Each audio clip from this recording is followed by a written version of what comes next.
What's up guys? My name is Piyush Sanduja and I welcome you to our course on product management. This is the fourth video in this course and today we are going to discuss about different types of product managers that are there. So let's start. So first of all, let me tell you that the type of product managers depends on the kind of customers you're building your product for. So on that categorization, there are three types of product managers. Let's have a look. So the three type of product managers are: number one, internal product managers; number two, B2B, that is business to business product managers; number three, B2C product managers, that is business to consumers product managers. So now we'll delve into each and every type of product managers. So let's start with internal product managers. As the name suggests, internal product managers are those product managers who build products for internal teams, that is teams or people working inside the company.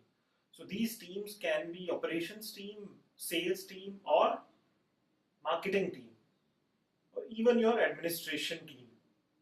So now the stakeholders with whom these product managers talk to are internal people. Some of the examples of internal products can be as given in this figure: order management system, inventory management system, claims administration tools, events registration systems, membership systems. Let me talk about my own experience. I worked on order management system when I was working with Bluestone.com, which is a jewelry based e-commerce company. And once a customer comes and places an order on the website, now that order goes through so many processes. Now try and understand that if a company gets hundreds of thousands of orders per day, then keeping track of all the orders is very difficult. That is why you need an order management system, so that you could keep track of each and every order and resolve the issues accordingly and to keep the system efficient. Similarly, there was another system, production management system, that was built to maintain or to manage all the 8 to 10 processes that production takes. So whenever customer places an order on any e-commerce company, the company gives the customer an expected delivery date. Now expected delivery date is counted by taking into account the time taken in each and every backend process plus some buffer. Hence it becomes very important to ensure that the order is not stuck in any of the processes, because if it is stuck, then you need to easily find it out where it is stuck so that you could tell the customer or convey it to the customer. So this adds to your competency. If you have good products, if you have good control over the process, then that adds to your competency and that builds your USP. Now let's move on to the second type of product managers. Second type of product managers are business to business product managers.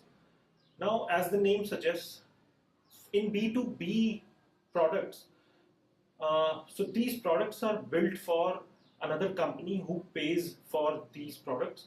Another name or another famous name for B2B products is SaaS, which is the full form of which is software as a service. So generally the companies who build these B2B products have subscription model, and other companies who subscribe to use these SaaS products, they pay on a monthly basis or annual, depending upon the payment options available. So now you know who the customers are. You know the customers are other companies for whom the product is being built, and the stakeholder. So as a product managers, there are two kind of stakeholders you will be talking to.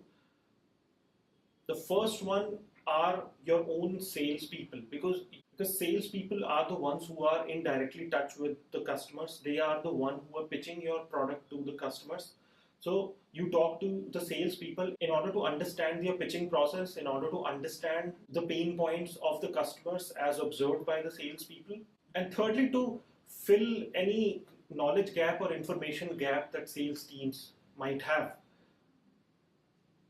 Then the second kind of stakeholders these product managers talk to are the clients, the businesses themselves. So they timely but regularly talk to some of the people from the client side who are using these products or who are buying these products to understand first the exact pain points, and second the exact usage of the products, and third to understand what kind of other features they might be interested in. Some of the examples of B2B products can be as shown in this picture. Salesforce, which is a cloud-based CRM, customer relationship manager. Second is Zoho, which is a local Indian company which makes so many SaaS products. And some of the famous ones are cloud-based software for business email. Again, they also provide the sales CRM, and they have other products for accounting and invoicing. So third one is very famous, Shopify, which actually provides a platform for anyone to come and build their websites and their online presence and tie up with their logistics and manufacturing partners in order to start their business as soon as possible. Now let's talk about the third type of product managers, B2C, that is business to consumers.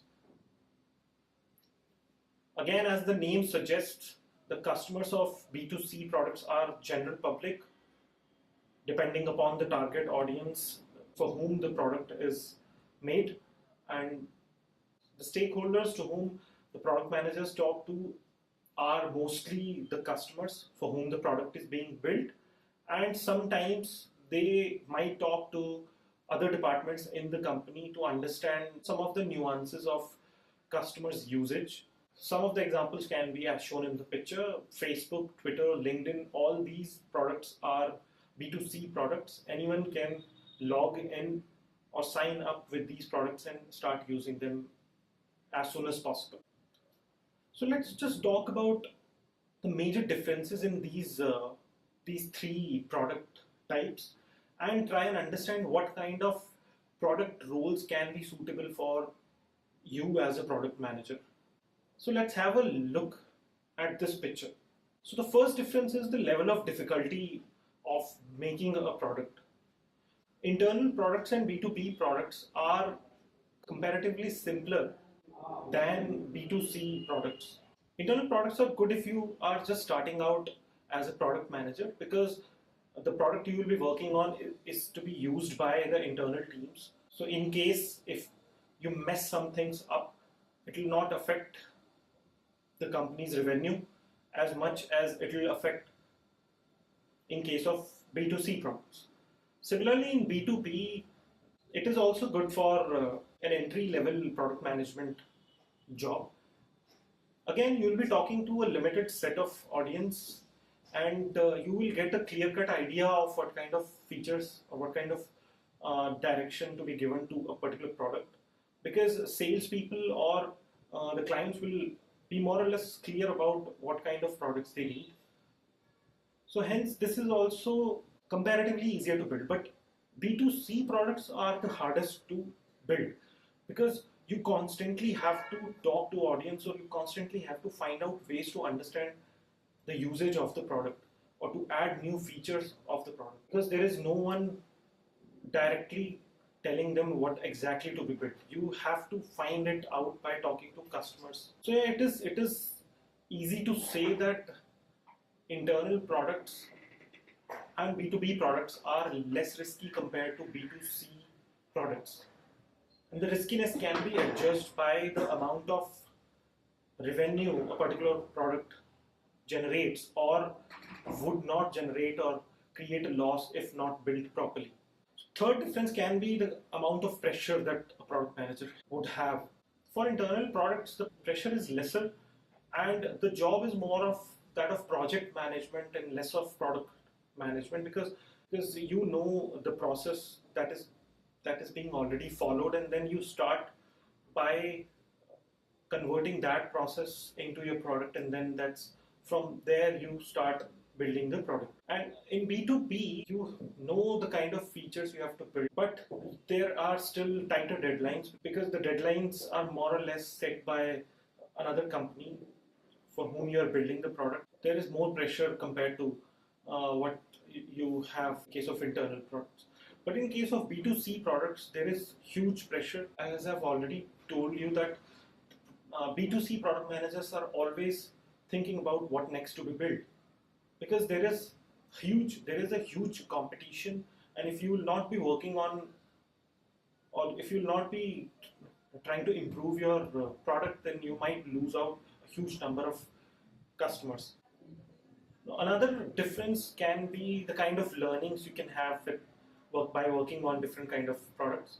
With internal products, the learning is huge, especially the technical part, because internal products are generally integrated with other systems or other products of the company. For example, an OMS will be integrated with the with CRM. OMS is also linked with the production management system, and then OMS is also linked with third-party systems. So there is a huge learning as far as technology is concerned. In case of B2C, there is a huge learning. First, you learn about customers, and second, you learn about the distribution channel through which your product reaches the audiences. So you learn about iOS platform or Android platform, or in general web platform, depending upon how your product is being distributed to different audiences. Another difference is the number of users who are going to use your product. So in case of B2B and internal products, it's being used by a limited number of people. But B2C products are used by millions and billions of people. Again, you can take the example of Facebook, Google, and LinkedIn. So all these products are used by millions and billions of people. So that is also one of the reasons why there is huge pressure on B2C product managers. Now, the last and one of the most important differences between these three types of products is the amount of user research required. And you must have understood that in case of B2C products, the amount of user research required is extensive. You are constantly searching for what your customer needs are and how they are evolving in order to build new features or come up with new features. But in case of internal and B2B products, the user research is limited, and again it depends on what they want rather than you finding out or you proposing some kind of changes in the product. So guys, this is it from today's video. In the coming videos, we'll be discussing the product life cycle. If you liked this video, please give a thumbs up to the video and subscribe to our channel. And you should also click the bell icon next to the subscribe button in order to get notifications whenever we come up with a new video. So thanks for watching our channel. What's the product? Bye bye from my side.